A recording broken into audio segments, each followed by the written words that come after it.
it's something for us to reflect on, that the opportunities that we have seen. And something that is just raised, that are we chasing the quick story and failing to go for the real story? Where is the disconnect? What is it? Is it about our training? Is it about who do we speak to? Do we know our audience? Pam, sitting and listening to Benson, Ruth, and Peter as an editor, person at the center of taking Cura, making sure, picking the information, assigning, and at the end of the day, aggregating the content and disseminating it. What is your take? Do you think we have missed something in the course of this conversation as the media? Are we touching this, or we are doing our own things?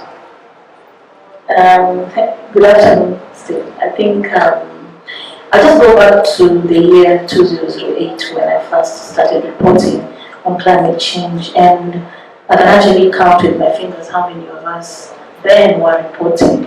And even then, trying to just put in that story on air was a big problem. And I think at the time, in 2008, climate change was a distance. I mean, we could not relate it with what was happening, because I think we were reporting climate change with the effects of coal mining in Poland, with the Maldives that were about to just sink. And I remember we even covered a small cabinet session that went on under the sea in the Maldives. So the climate change in the beginning, I think we could not relate with it. But right now, I think it is home with us, and we are seeing. I mean, then I can see quite a number of people here whom we used to report with. So the numbers and the interest has grown, but I think there's a gap in terms of training capacity, and more so with the editors, because we hadn't mainstreamed climate change in the universities. I mean, right now, I know UN has, they're now doing even a master's degree in climate change and everything. Most of us have learned climate change just at work. So we are taking the challenge, and I cannot argue more that we do not that we don't prioritize climate change.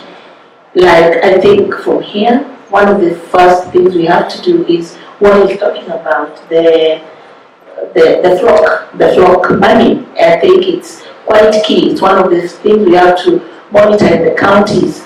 Are they going to utilize these funds?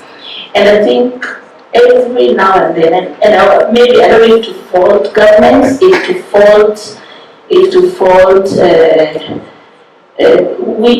the last session, the last COP, there was a big deal about loss and damage, the fund itself.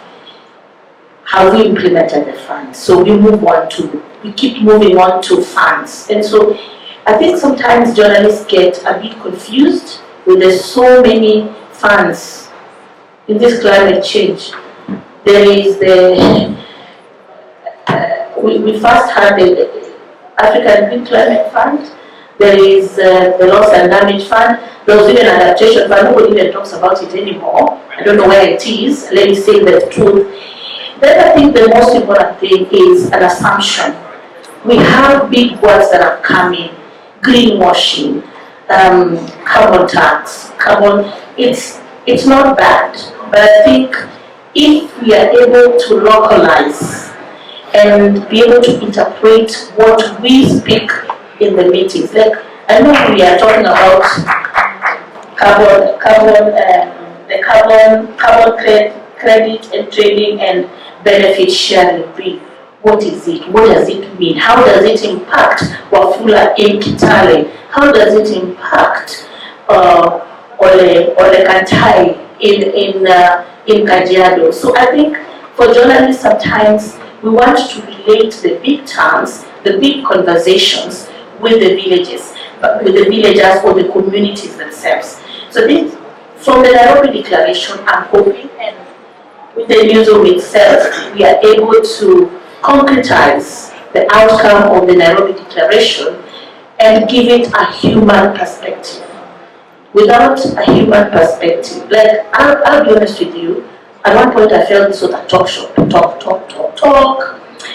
Then I said, you know what, this talk shop is important, it's for policies, but how does it relate to Wafula? How does it relate to Wanjiru? And how does it relate to Kantani? It's our role as media, I know, but it's also the role of my friend here. Sometimes scientists talk big things, big terms, big terms. Kindly, just come down to us, and we will also come down. Thank you, guys.